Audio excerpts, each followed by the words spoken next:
Hey everybody, did you know you can go to colinmullen.com to get art like this print and other prints and maybe even a print of the one you're about to see?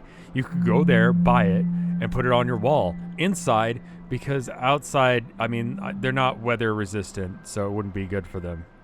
Hey, so real quick before we get started, I want to talk about this painting that I'm working on. It's probably, it's one of 3 that I've been doing recently. I started this one because I realized that the other one I was doing that was like driven by the AI was not very, it wasn't going to be there by this time this week. And so I was like, you know what? We got to do something else.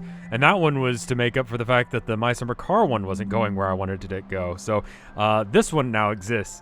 And honestly, I think it turned out good. I've tried to do this newspaper thing before, and it didn't really work out. It's just black paint and white paint, and then some matte gel, and that just acts as a paste to hold the prints down. And yeah, I like it. So it meets that aesthetic that I have while still being a little bit weird. And I guess that allows me to get into today's subject matter. So as far as aesthetic goes, I feel like you always hear about people going, oh, you have to have an aesthetic. You have to have a thing. You have to have a style, you know? The term changes, the concept doesn't, that you have to have one unified style. And as far as art goes, I don't believe in that. Okay, so when it comes to galleries and that kind of thing, they want to have a aesthetic that they can get behind. It's the same sort of thing that when you go and buy a Coke from the store, you want a certain consistency and quality of your soda or your coffee or whatever it is that you're buying. Like when you see a name brand, you know what it is and you can trust it or not, depending on what you think about it, right? And the same sort of thing goes for art, but I think a lot of newbie artists and a lot of artists in general get stuck with this idea of I have to have an aesthetic. But when it comes down to it, when you look at artists, generally speaking, most of the most prolific artists of our time and era did not keep with a single aesthetic. They kept with one maybe for a couple years and then they'd switch it out. That's different, you know? But you don't need to have an aesthetic, because I'll tell you something. If you've watched enough of these videos, if you've looked at my website, colinmullen.com, shameless plug,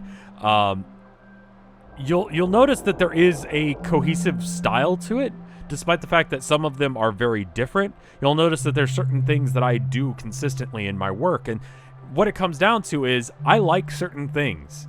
I like certain aesthetics and styles. There's certain things that I gravitate towards aesthetically, and so as long as I'm doing something that I like, that's something that piques my interest, generally speaking, it's going to have some sort of cohesive element that makes it similar to the other works that I've done. If you think I'm wrong, go and look at my website. I do not try and keep to an aesthetic.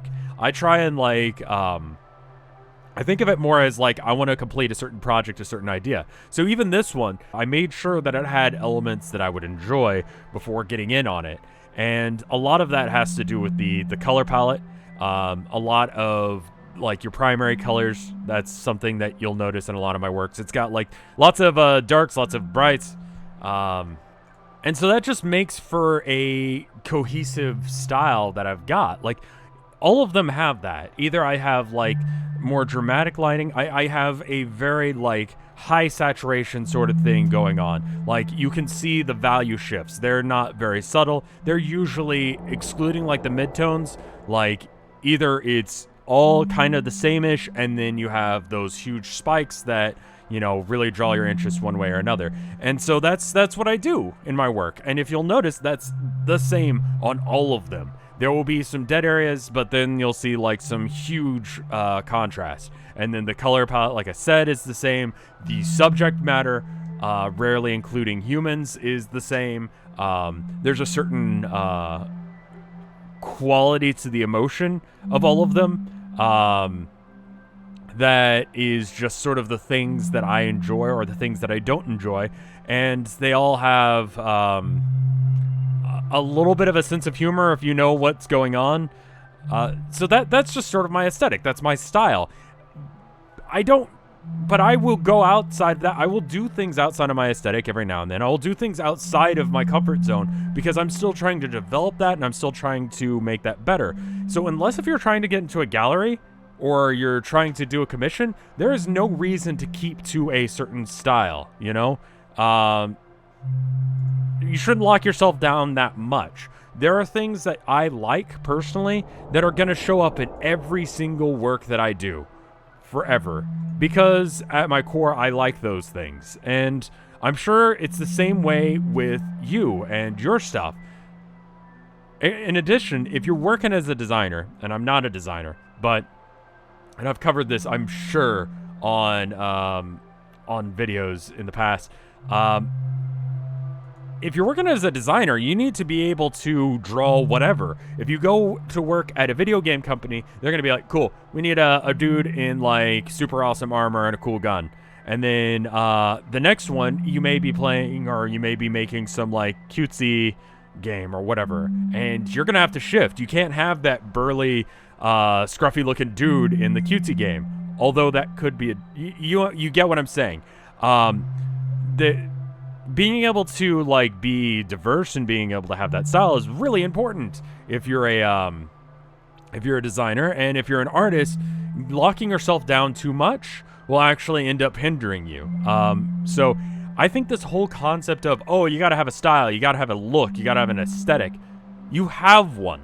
I guarantee it. Like, just do enough art and try and look into, why are you making these decisions? Why is this color, like, are certain colors always prevalent?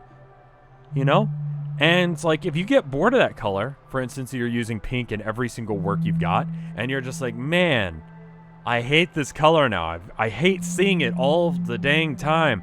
That's fine, because there's some other connecting element, If you listen to like any band, as long as like the band doesn't do something super outrageous, like I've listened to Ghost a little while back, and they had like He Is.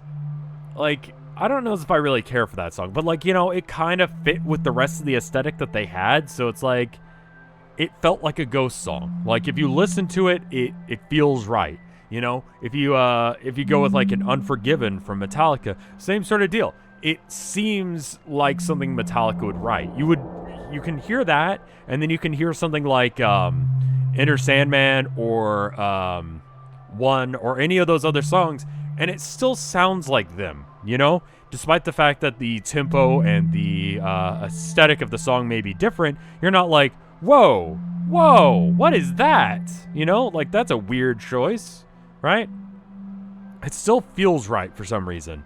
And it's because those are their preferences and those are the things they do. So the same thing works with you. Like, straight up, I guarantee you that, like, you're not going to be able to go so far outside of your comfort zone, so far outside of your aesthetic, assuming that you're just doing things that you enjoy when you're doing art. Obviously you don't want to experiment too much when you're doing commissions, but like, if you're doing like your own stuff, if you're doing your own work, there's going to be a certain cohesion to it. And that's why I think this whole idea of, oh, you got to find your style, you got to find your thing, it's just, it's BS. It's not true. And so if it's something that you're fretting about, just stop fretting about it and just do the art you want to do, Don't worry about whether or not it meets your previous aesthetics. Don't worry about whether or not it's got, this, that, and the other going on. Just do art you want to do, and you will see the consistency in that. And more importantly, any sort of hindrance that you have to stopping you from doing art or from experimenting is going to hinder your skill. I don't care what style you're doing. If you're making it so that way you can't progress as an artist, if you're making it so that way, by experimenting, you don't have like, oh, well, I can't experiment because then I'll start breaking my style. What? No, like, break your style, break that thing down and make something new, that way you're not bland and boring and every single thing looks exactly the same. Like, do something else. I swear it won't kill you. Like, and do the things that you're interested in. even if you like really get down to the nitty gritty on some of the work that I've got on ColinMullen.com, shameless shill again, you'll notice that, like, you know, especially like the more recent stuff is different than my more like representative stuff from my gallery show way back in the day, namely like why be happy today when there's always tomorrow versus like self-portrait depiction of a street medic. You'll notice that, like, you know, aesthetically, like they one is realism, one is surrealism, but there's a certain quality to it that if someone told you, like, oh, this is the same artist, you're not going to be like, what? No. I mean, maybe a jump over that amount of time is less so. Maybe Burville versus self-portrait of a yada, yada, yada. Or Hermes versus why be happy today when there's always tomorrow. Like, I feel like there's a connecting thread. Even if it is, like, tenuous at some times, like, you can see it. You can see those preferences that I like in my colors. And that's why I'm saying, again, there's no such thing as style. There's no such thing as having to keep to a style, because you have a style, you have an aesthetic. Just do art. Stop, like, making it so that way you don't do art. Like, I talked about this in the video about, what was it? The how to get over art block one. I'll link it at the end of this. But generally, just, like, stop having reasons to stop yourself, and you'll have more art coming out. And ultimately, that's what you want to do. You want to be making as much art as possible, so that way you can improve yourself, and not to the point that, like, you know, it stresses you out, but to the point that you're doing work. I'm rambling now. That's what I do here. But I don't believe style is a thing, wholly and completely. I don't think it's a real thing, and therefore it's nothing for you to worry about. You know, it's a boogeyman that was made up in order to slow you down or hurt you. It's an expectation of the fine art world. It's an expectation perhaps of your commissions. But, you know, if you're not going into the fine art world, if you're not doing commissions, then you're fine. You know? Just stop fretting.